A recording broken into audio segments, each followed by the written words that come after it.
Good day, everyone. I am Sir Robbie, and together, we will learn the word of the future, robotics. Did you know that here in Educational Technology Unit, robotics is a priority to make every Filipino learners and teachers competent and meet the demands of the future global scene?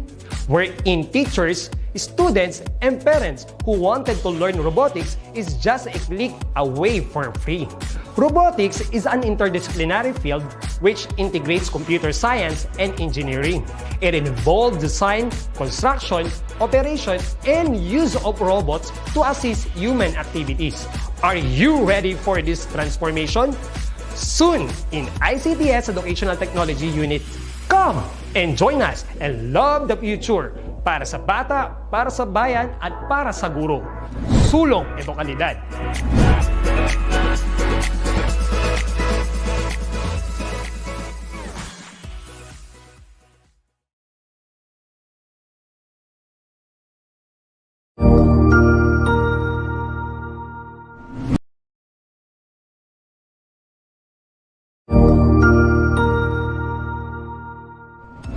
Magandang araw, Sir Wilbur po, at your service. Narito ang ETUlay upang gabayan ka sa inyong pag-aaral upang lubos na maunawaan ang iba't ibang paksa o subject. Ang ETUlay ay isang free online tutorial class na pinangungunahan ng ICT's Educational Technology Unit sa pamumuno ni Undersecretary Elaine Del B. Pascua. Ang programang ito ay hindi lamang para sa mga bata, kundi ito rin ay magsisilbing gabay sa mga magulang at mga guro kung paano nila ituturo o gagabayan sa bawat asignatura ang kanilang mga anak o mga estudyante. Sa kasalukuyan, ang self-learning module mula sa rehiyon ng Calabarzon at kilala sa tawag na pivot ang ginagamit sa ating ETUlay online class. Kaya ano pang hinihintay ninyo? Ihanda na ang inyong mga ballpen o lapis, papel o kwaderno at samahan kaming itulay ang pagkatuto para sa bawat batang Pilipino. Sama-sama tayong magtutulungan para malampasan ang mga hamon sa panahong ito. Halina't matuto kasama ang inyong online tutor sa oras na ito.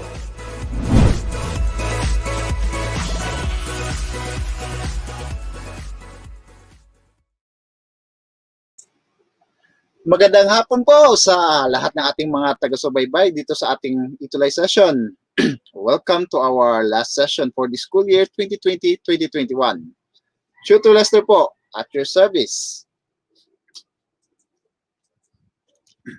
So, gaya po na sabi ko, we are on the final week of the school year.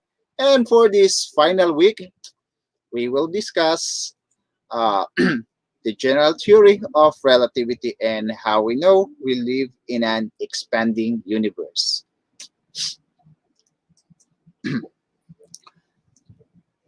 So for our last session, our objectives are the following. First, explain the consequences of the postulates of the general relativity. And lastly, explain how we know that we live in an expanding universe which used to be hot and is approximately 14 billion years old.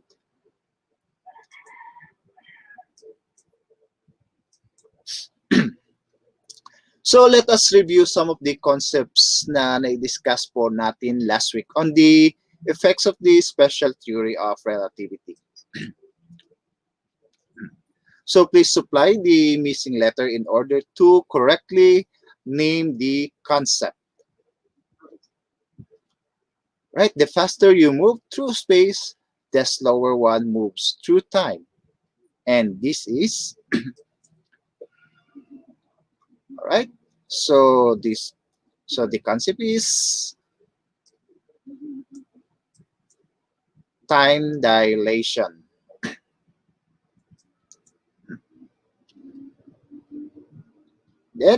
An observer at rest would observe a moving object's length to be shorter than its proper length. Ito po ay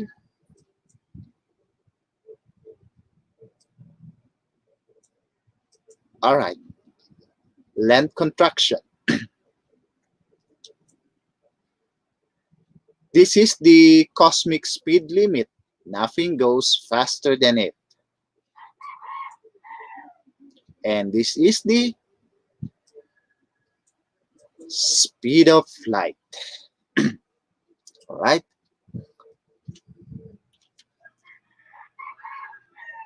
So, as I have said, ang topic po natin sa session na ito ay ang general theory of relativity, and this will be followed by how we know we live in an expanding universe. So, let's get started with the general theory of relativity. So, let's start our topic or discussion on general theory of relativity by comparing kung ano po ang nagagawa ng bigat natin if we try to rest on our bed mattresses. So imagine we are from work at dahil pagod na pagod po tayo sa work ay una po nating pinupuntahan pagdating na bahay ay yung couch natin na gaya ng nakikita nyo. So dahil po sa taglay ng lambot ng bed mattresses natin or couch, talagang mas pipili natin mahiga dito. So our weight pushes the couch or the mattresses downward. So the theory of Albert Einstein na tatalakayin natin ay may kukumpara natin dito sa matrices na ating hinihigaan. So let us review the two postulates of the special relativity theory. Okay, the relativity postulate. So ang unang postulate ay ang relativity postulate. So ayon dito, all laws of physics are the same in all inertial frames. So nakaupo ka man, nakatayo o kaya nasa loob ng eroplano o kotse, the laws of physics remains the same. Para mas malinaw po kung bakit pareho ang laws of physics sa postulate number 1, let us imagine ourselves if we have ever been in an airplane as a passenger. So, yun po nakasakay ng aeroplano. Alright, so imagine yourself taking a plane to a destination. So, usually, before the plane takes off, we go to the comfort room to do our thing before the plane takes off. So, take note, hindi pa po lumilipad yung aeroplano. So, you can walk like you're walking outside the plane. But when the plane takes off, you have to put the seat belts on because the plane is still accelerating. So when the seatbelt indicator is turned off, pwede mo na tanggalin ang seatbelt, and if you want to go back to the toilet, so you can go back. So this time, the plane is already flying, but still, pwede ka maglakad sa loob ng eroplano as if you are just walking outside the plane. So walang pagkakaiba sa sensation when you're walking while the plane is on the ground and while the plane is flying at a constant speed. Then, ang pangalawang postulate, the speed of light postulate. So the speed of light in a vacuum is always the same. The speed of light is always constant at 299,792,458 meters per second or 186,000 miles per second if it is in the vacuum of outer space. Pero bagyong nag-iiba po ang speed of light whenever it travels through medium like water or air. Right. So general relativity, this is a theory of space and time which was published by Albert Einstein in 1915. So iba po ang general relativity sa special relativity na paksa po natin sa nakaraan na linggo. The central idea of general relativity is that space and time are two aspects of space-time. So space-time is curved when there is matter, energy, and momentum resulting in what we perceive as gravity. So the curving of space-time controls how the objects in the fabric of space-time moves. Sa kalawakan, ang mga bagay na kagaya ng mga planeta, mga bituin, ay may gravitational field. And this gravitational field can create curvature in space-time. Ang planet Earth ay may taglay na gravitational field, which means that the planet Earth can also curve space-time around it. So we can call these gravitational wells na maihalintulan po natin sa isang balong malalim. So the bigger the mass the object has, the deeper the gravitational well will be. So ikumpara po natin, mas bigger in mass ang Jupiter, and Earth is smaller in mass, so therefore Jupiter has the bigger gravitational pull, hence having also a greater, deeper gravitational well. So paano po natin mailalarawan ang space-time sa isang bagay na mas madali nating maintindihan? Alright, so let us view this short video clip in the next slide. Essential ideas. So, Einstein wants to know how the force of gravity works, how the sun communicates the pull of gravity across empty space to the Earth. Here's the idea he comes up with. He says that the fabric of space is nice and flat if there's nothing there, no stars, no planets, which would mean that if an object rolls through that environment, say this is a comet or a planet, it will go in a nice straight line trajectory. But the key thing is Einstein says that if we have a heavy, massive object like the sun, Einstein says that the sun, merely by being within the fabric of space, causes the fabric to curve, to warp. And then other objects, like the planets, the Earth, Mars, and so forth, he says, they go into orbit because they're rolling along the curved environment that the sun creates. This, according to Einstein, is how gravity is communicated from the sun to the Earth, to Mars, the other planets. This is how gravity works. All right. So sa halimbawa na nailarawan dito sa ating short video clip, mahihalin tulad po natin ang space-time fabric sa tela na kagaya ng nasa video. So if there is a bigger mass in space, the smaller mass can go travel in a straight line. And if we add a bigger mass in the fabric, so it will create a curve in space-time fabric, gaya ng sa ating solar system. So how massive or how big the mass the object is yun po ang lalim ng gagawin sa bagay o tela, which we can compare to the gravitational well. Right. Essential idea. So now let us discuss the different consequences of the general relativity. Ang general relativity ay teorya na nakafocus sa gravitation. So it focuses on gravitation. So as I have said, it is different. It is very different to the special relativity theory, in which the focus is the inertial frame of reference and speed of light. So one of the consequences of the general relativity is the orbit of Mercury. So quick facts about the planet Mercury. So all the planets in the solar system are named after Roman gods. So in Roman mythology, Mercury is known as the quick and agile messenger to the god. And ang planetang Mercury ay siyang pinakamalapit na planeta sa araw. At dahil dyan, ito rin ang planetang pinakamabilis makumpleto ang isang buong cycle. So it takes only 88 days for Mercury to orbit around the sun. Right?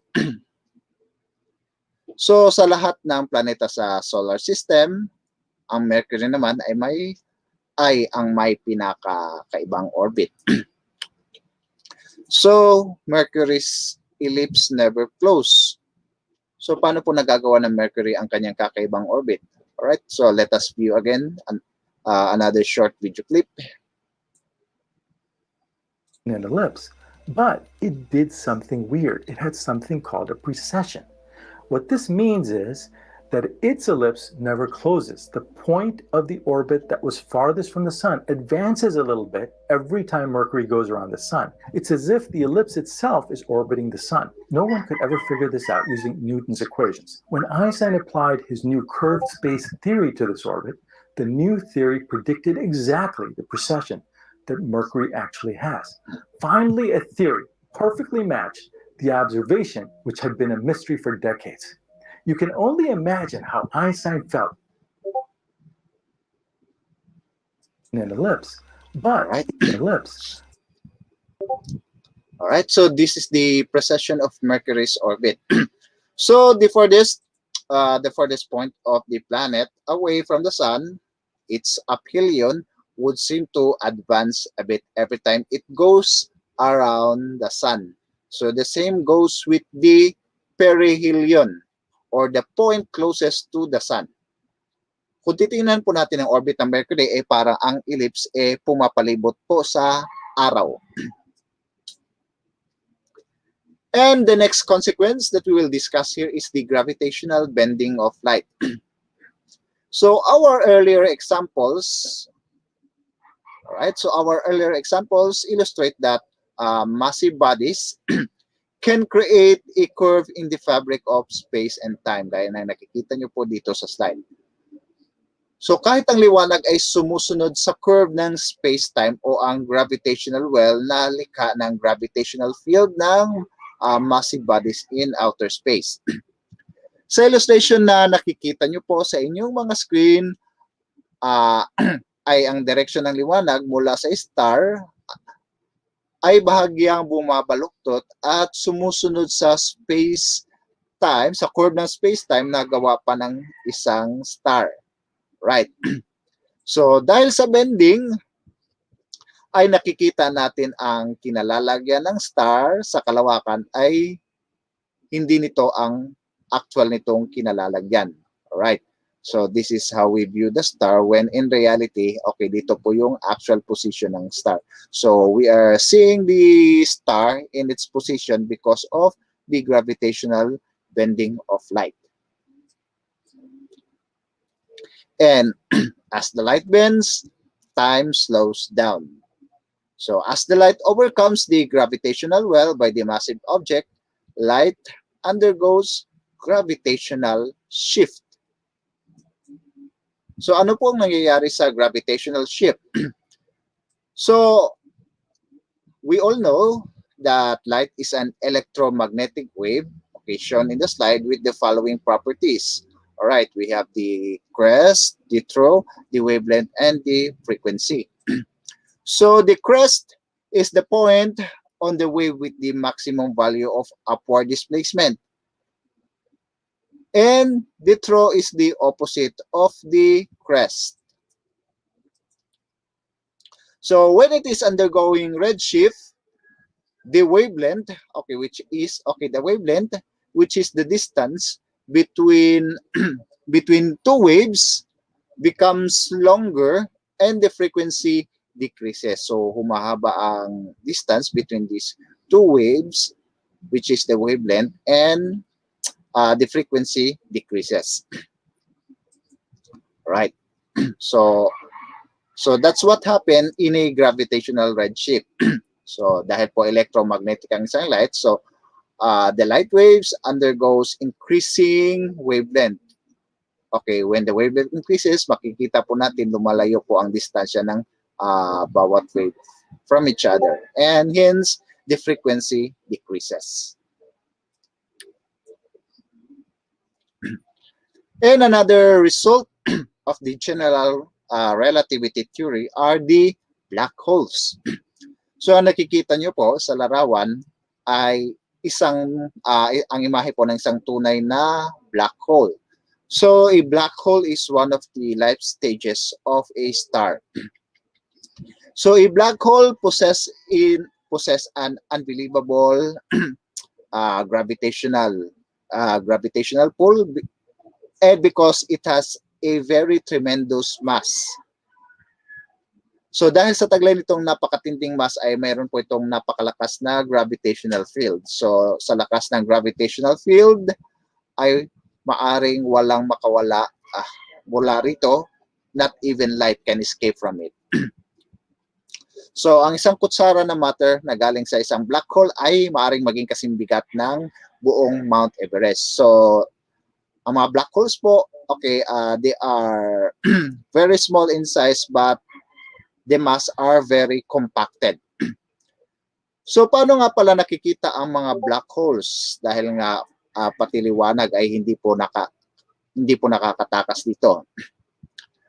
So kapag napalapit po ang isang star sa isang black hole, so all of the matter from the star gets sucked into the gravitational field of the black hole. Right? So in every galaxy, there is a black hole at the center. So ito pong black hole na ito, this influences the movement of the other bodies within the galaxy. So our galaxy, Milky Way, has a very massive black hole at its center. So all the stars within the galaxy follows an orbit around the massive black hole at the center of the Milky Way. Okay, pati ang araw ay nasa loob po ng Milky Way at ito po ay lumilibot sa black hole na sentro sa ating galaxy. So our solar system is located, okay, according to this representation, okay, andito po located ang ating solar system. So the supermassive black hole at the center of the Milky Way galaxy is called Sagittarius A. So it has a mass of equal to 4 million suns and would fit inside a very large ball that could hold a few million Earths. So the question, mahihigo po ba ng black hole ang ating solar system? So the question is, dahil napakalayo po natin from that black hole, malayo po ang possibility na mahigop tayo, okay, by the gravitational field of that black hole. Dahil napakalayo po nito, okay, napakalayo po ng black hole na ito. So the light coming from the center of the black hole can reach the Earth after 25,000 years. Right? So at the start of our tutorial, we had mentioned that the mass of an object can curve the space-time fabric. So dahil po napakalakas ng gravitational field ng black hole, para pong balong malalim ang space-time fabric. Okay, that is because the curvature is strong and nothing comes out of a black hole, no light, no radio wave or whatsoever when matter, okay, goes past the event horizon. So ito po yung event horizon. So according to the general relativity, okay, time slows down and eventually stops as one approaches the event horizon. So what happens beyond the event horizon? So no one knows. Physics has never been able to answer that question yet. Right? Let's proceed to the gravitational waves. Right. So a gravitational wave, okay, these are formed when, okay, when a supernova, two big stars orbit each other and two black holes orbiting each other and merging. So this merging causes powerful gravitational waves. Right. So these are the instances wherein a gravitational wave is created, right? A supernova explosion, a supernova. Okay, big stars orbit each other and merging of two black holes.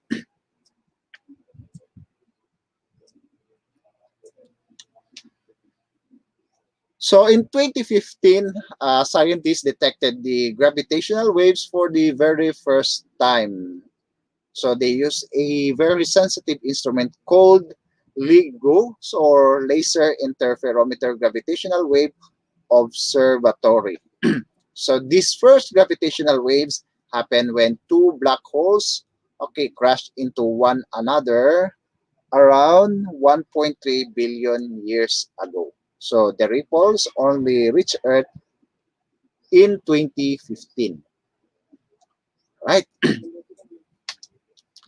And now we proceed to the last topic, how we know we live in an expanding universe. So what causes the Big Bang? Meron po bang mga, what was there before the Big Bang? What evidence do we have for the Big Bang? When we say the universe is expanding, what exactly is expanding? So before 1917, many scientists thought the universe always existed. But the revolutionary theory of Einstein, or the general theory of relativity, so changed all the rules, and it opened up to the possibility that space is actually expanding. So if the space is expanding, the universe that we live today could have been smaller. And in 1929, Edwin Hubble made the amazing discovery that distant galaxies are moving away from us. So, which means that the galaxies we see today are much closer together years ago. Right? So, Father George Lemaitre, a Belgian astronomer, cosmologist, and a Roman Catholic priest, formulated the Big Bang Theory. So according to the theory, nagsimula po ang universe sa isang napakaliit na super atom.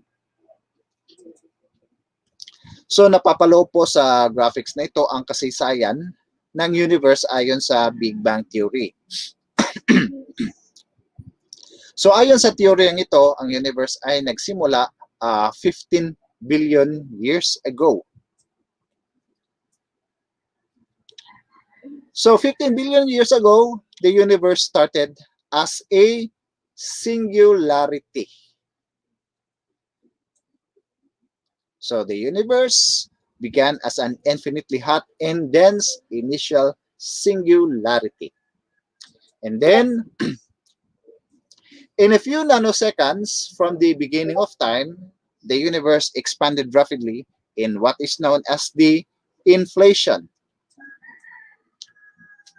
So, in inflation, the expansion of space was faster than the speed of light.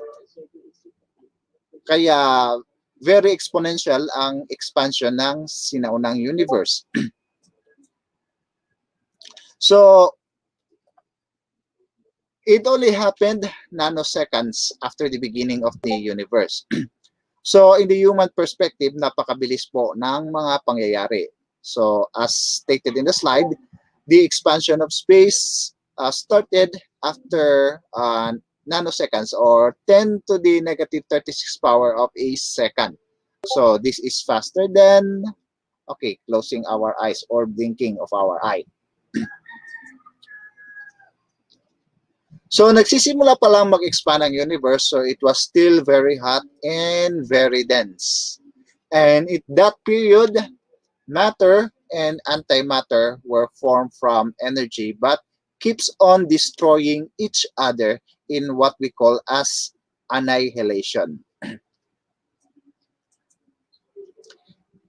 And so, in only 1 second, the exponential expansion of the universe has resulted in its expanding million times its original size.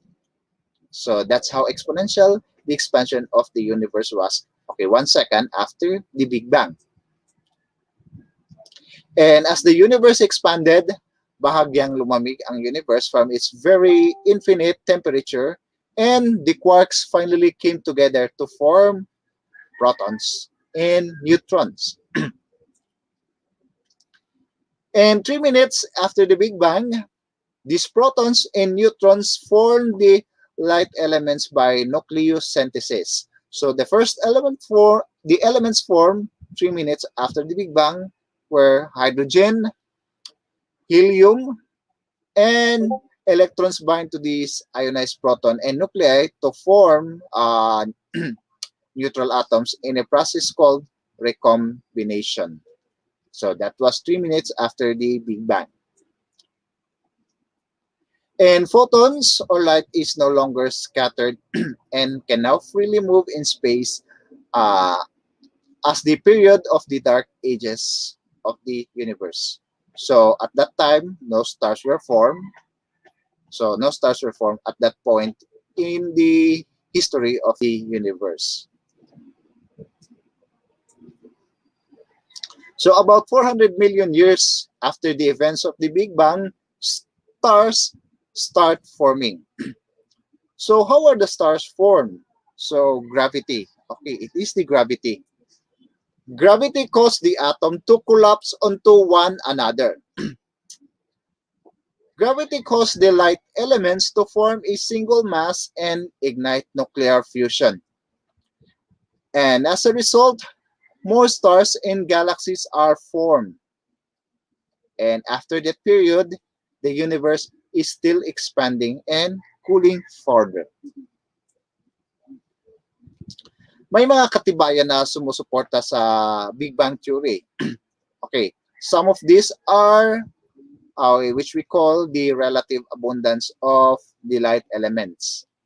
So these light elements are the first elements that were created during the first stages of the Big Bang. And these include the hydrogen and helium, or the first two elements in our periodic table. So element 1 and element 2. In the universe, ito po ang composition ng ordinary matter. So 24% helium, 75% hydrogen, and 2% of other elements. So bakit light elements lamang po ang na-form during the Big Bang? Alright, so it is because the heavier elements found in the periodic table are formed in the core of the stars. And these elements are only dispersed across the universe during a supernova.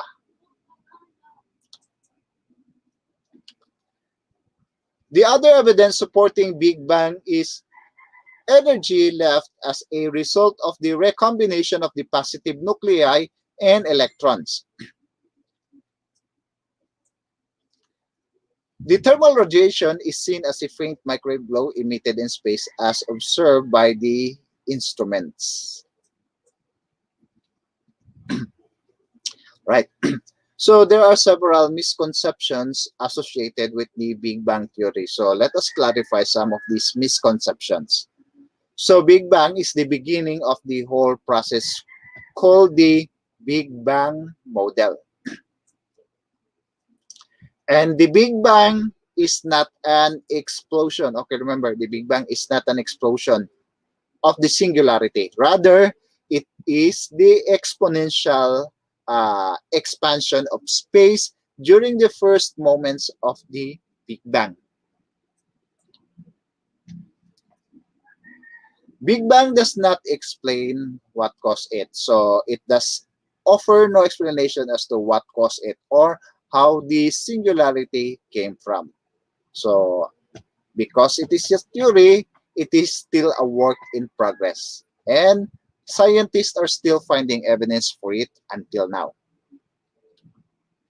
Right. And that's it for the school year 2020-2021. Sana po ay naging malaking tulong ang ating mga ETUlay sessions dito sa DepEd Edtech Unit para mas maintindihan nyo ang aming mga minamahal na mga mag-aaral, ang inyong mga self-learning modules. So we are on this same ship. We've been in this journey. So despite the challenges, we've sailed on. Maraming salamat po sa DepEd Edtech Unit, kay Sir Mark Anthony C, kay Sir Mark Anthony Hamizal, at sa lahat ng personnel ng DepEd Edtech Unit. Maraming salamat sa lahat ng ating mga ETUlay tutors na nagsakripisyo ng kanilang oras para lamang maitulay ang kaalaman. Maraming salamat sa ating mga mag-aaral na walang sawang sumusuporta sa ating mga ETUlay sessions. Ito po ang inyong tutor sa Senior High School Physical Science, Tutor Lester. Congratulations sa ating mga batch 2020-2021 graduates. Sa ating mga mag-aaral, kita-kita po sa susunod na pasukan. Mabuhay po kayo. Tutor Lester, now signing off.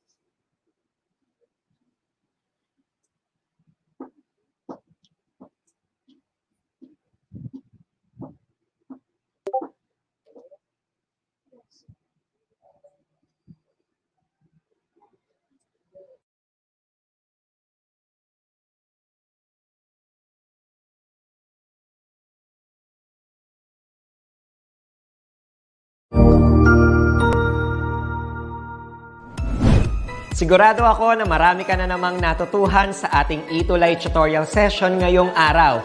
Tandaan, ito ay hindi lamang para sa ating mga mag-aaral, kundi pati rin sa ating mga minamahal na guro at mga magulang na kaagapay natin para maituloy ang pagkatuto sa kabila ng nararanasang pandemya. Patuloy ding sumubaybay sa DepEd TV para sa mga araling ginawang video episodes. Mapapanood ito mula Lunes hanggang Sabado, alas 7 ng umaga hanggang alas 7 ng gabi sa inyong mga telebisyon. Abangan bukas mula 1:00 ng tanghali ang iba pang aralin sa ating ETUlay free online tutorial session sa English. I-like and subscribe at manatiling nakasubaybay sa ating ETUlay tutorial session sa DepEd Edtech Unit FB page at Educational Technology Unit channel sa YouTube at sa DepEd Tayo at DepEd Philippines social media accounts. Paalam!